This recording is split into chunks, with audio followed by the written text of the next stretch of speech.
Bienvenidos. El tema del video de hoy es Fisiología del Sistema Nervioso. Nuestro equipo es integrado por Licia Georgina Ewam Pérez, María Guadalupe Mejía Fuentes, Daniela Carolina Cap Velázquez, Manuel Segundo Guedes Guerra y una servidora, Adriana Graciela Ramírez Cajiga. Ahora bien, como se ha mencionado al inicio del video, nuestro tema es Fisiología del Sistema Nervioso, pero es importante aclarar primero qué es un sistema. En anatomía, un sistema es un conjunto de órganos con igual estructura y origen embriológico. Un ejemplo del sistema es el nervioso. Igual tenemos la definición de un aparato, que es muy importante diferenciarlos ya que son bastante parecidos. Y es que un aparato es un conjunto de órganos distintos por su estructura y que juntos contribuyen a realizar la misma función. Ejemplos de aparatos son el aparato digestivo y el respiratorio. Asimismo, es importante aclarar qué es fisiología. La fisiología es la ciencia que se encarga de conocer y analizar las funciones de los seres vivos y que proponen las otras ciencias exactas, como física, química y biología. Esta disciplina otorga sentido a las relaciones entre los elementos que dan vida al ser vivo. La fisiología es fundamental en su relación con todas las partes de la medicina, especialmente con la anatomía. Las interacciones realizadas entre las partes del cuerpo se rigen por leyes que no son totalmente autónomas, sino todo lo contrario. Se trata de cuestiones físicas, meteorológicas o de electricidad. Si todas las funciones del cuerpo tienen que estar en un equilibrio, la fisiología tendrá mucho que ver con ese estado, llamado homeostasis. Tiene como objetivo de estudio el funcionamiento normal de células, tejidos, órganos y sistemas que componen el cuerpo humano. Ahora bien, hablaremos acerca de un poco de historia de la fisiología. Jean Fresnel utilizó el concepto de fisiología para hablar de la disciplina que estudia el funcionamiento de los seres vivos. La existencia de un método científico produjo avances sustanciales en la materia, con experimentos realizados en la mayoría de los casos en animales. Claude Bernard creó a la ciencia fisiológica como el conocimiento de las causas de los fenómenos de la vida en estado normal. Le dio importancia a la experimentación y al hecho de que las teorías se van contradiciendo y reformulando. Ahora haremos mención a las ramas de la fisiología. Neurofisiología, endocrinología, fisiología cardiovascular, inmunología, fisiología respiratoria, fisiología renal, fisiología del ejercicio, fisiopatología. A continuación, explicaremos qué es el sistema nervioso. El sistema nervioso constituye el sistema de control más importante del organismo y, junto con el sistema endocrino, desempeña la mayoría de las funciones de regulación, como las contracciones musculares, los fenómenos viscerales que evolucionan rápidamente e incluso las secreciones de algunas glándulas endocrinas. En cambio, el sistema endocrino regula principalmente las funciones metabólicas del organismo. El sistema nervioso se divide en tres partes principales: sistema nervioso periférico, sistema nervioso vegetativo o autónomo y sistema nervioso central. Sistema nervioso periférico. Este constituye el tejido nervioso que se encuentra fuera del sistema nervioso central, representado fundamentalmente por los nervios periféricos que inervan los músculos y los órganos. Sistema nervioso vegetativo o autónomo. El sistema nervioso autónomo regula las funciones internas del organismo, con objeto de mantener el equilibrio fisiológico. Controla la mayor parte de la actividad involuntaria de los órganos y glándulas, tales como el ritmo cardíaco, la digestión o la secreción de hormonas. Este se divide en dos: el sistema nervioso simpático y sistema nervioso parasimpático. Sistema nervioso simpático. Las fibras preganglionares de la división simpática se originan de los niveles torácico y lumbar de la médula espinal y casi inmediatamente terminan en ganglios situados en la proximidad de la médula espinal. Por lo tanto, en ese sistema, las fibras pregangliónicas son cortas, mientras que las pogangliónicas que contactan con los órganos son largas. El simpático es especialmente importante durante situaciones de emergencia y se asocia con la respuesta de lucha o huida. Sistema nervioso parasimpático. Está formado por pares craneales, incluyendo el nervio vago y fibras originadas de niveles sacros de la médula espinal. Por lo tanto, este sistema frecuentemente se denomina la porción craneosacra del sistema nervioso autónomo. En la división parasimpática, las fibras pregangliónicas son largas y las pogangliónicas son cortas, ya que los ganglios están en la proximidad o dentro de los órganos. El sistema parasimpático está relacionado con todas las respuestas internas asociadas con un estado de relajación. Como se ha mencionado anteriormente, el sistema parasimpático está formado por pares craneales. A continuación haremos mención y descripción de ellos. Los pares craneales son 2 en total. Nervio olfatorio, par craneal 1. Nervio óptico, par craneal 2. Nervio oculomotor, par craneal 3. Nervio troqueal o patético, par craneal 4. Nervio trigémino, par craneal 5. Nervio abducente, par craneal 6. Nervio facial, par craneal 7. Nervio vestibulococlear, par craneal 8. Nervio glosofaringeo, par craneal 9. Nervio vago, par craneal 10. Nervio accesorio, par craneal 11. Y por último, nervio hipogloso, par craneal 12. Nervio olfatorio. Tal y como su nombre indica, este nervio craneal se dedica a transmitir específicamente información nerviosa sobre lo que se detecta a través del sentido del olfato, y por lo tanto es una fibra aferente. Nervio óptico. También forma parte de las fibras aferentes y se encarga de transmitir al cerebro la información visual que se recoge desde el ojo. Surge desde el diencéfalo. Nervio oculomotor, también conocido como nervio motor ocular común. Este nervio craneal manda órdenes a la mayoría de músculos que intervienen en el movimiento de los ojos y hace que la pupila se dilate o se contraiga. Nervio troqueal o patético. Como el nervio oculomotor, este par craneal se ocupa del movimiento de los ojos. En concreto, le manda señales al músculo oblicuo superior del ojo. El lugar del que surge este par de nervios es el mesencéfalo. Nervio trigémino. Se trata de uno de los pares craneales mixtos, porque tiene funciones tanto motoras como sensoriales.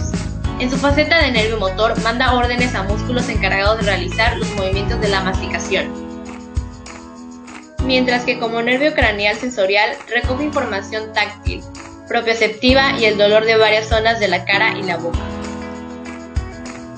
Nervio abducente. Este es otro de los pares craneales encargados de hacer que el ojo se mueva. En concreto, se encarga de producir la abducción, es decir, que el ojo se mueva hacia el lado opuesto a donde está la nariz. Nervio facial. Es uno de los pares craneales mixtos. Se encarga tanto de mandar órdenes a músculos de la cara dedicados a crear expresiones faciales, permitiendo así socializar y comunicarse correctamente, como a las glándulas lagrimales y salivales. También recoge datos gustativos de la lengua. Nervio vestibulococlear.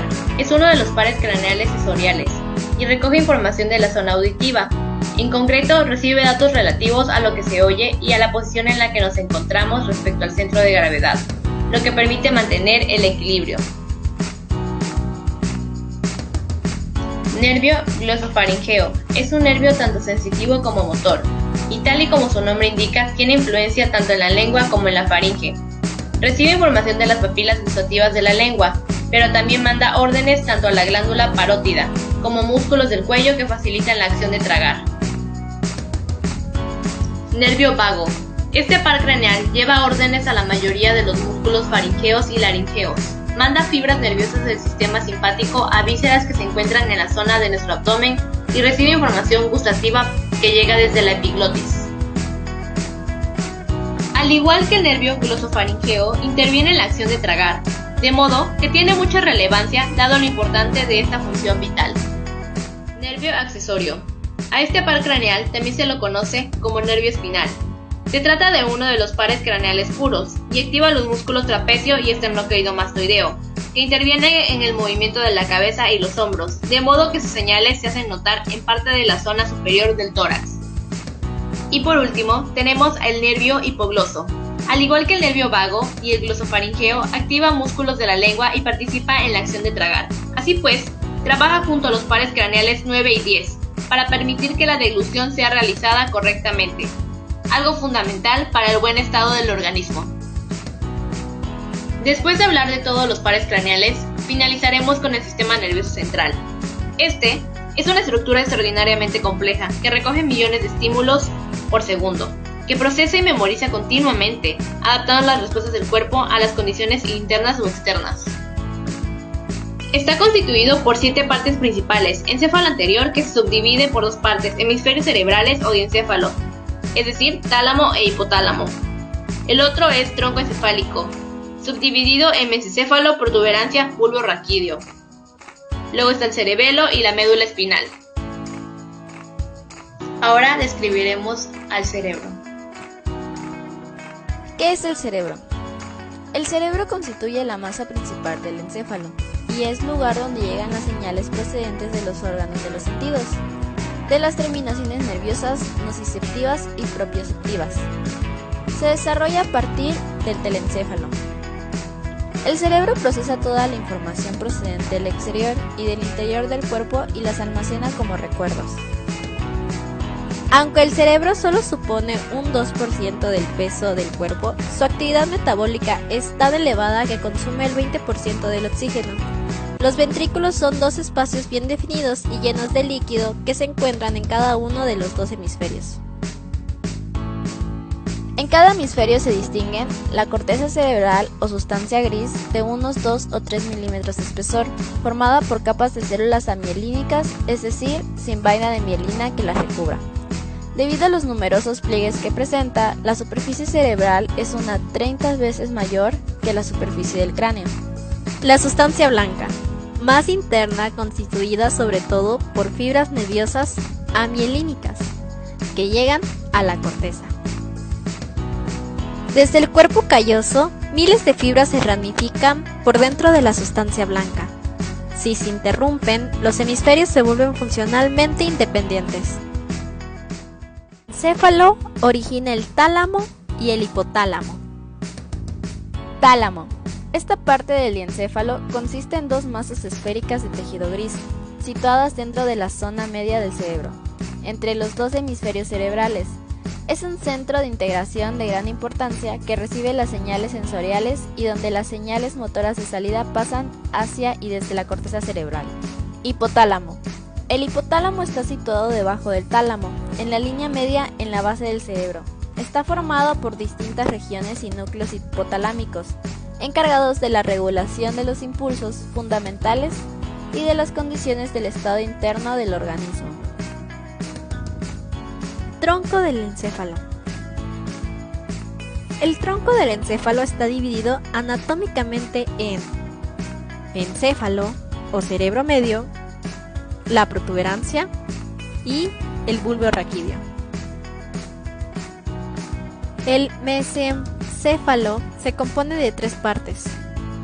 La primera consiste en los pedúnculos cerebrales, sistemas de fibras que conducen los impulsos hacia y desde la corteza cerebral.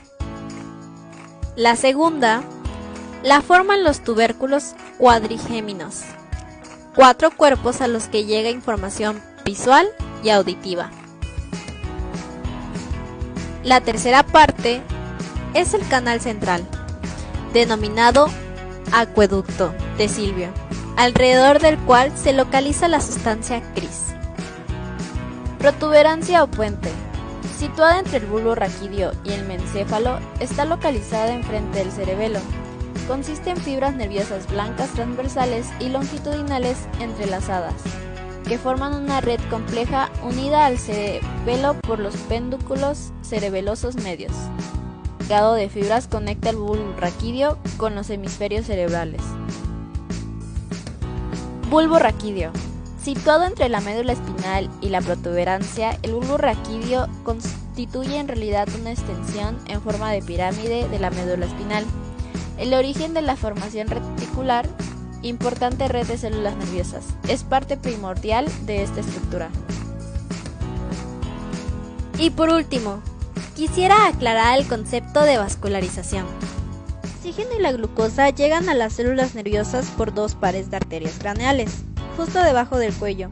Cada una de las 2 arterias carótidas comunes se dividen en una rama externa, que lleva sangre a la parte externa craneal, y una rama interna, la carótida interna, que lleva sangre a la porción anterior del cerebro.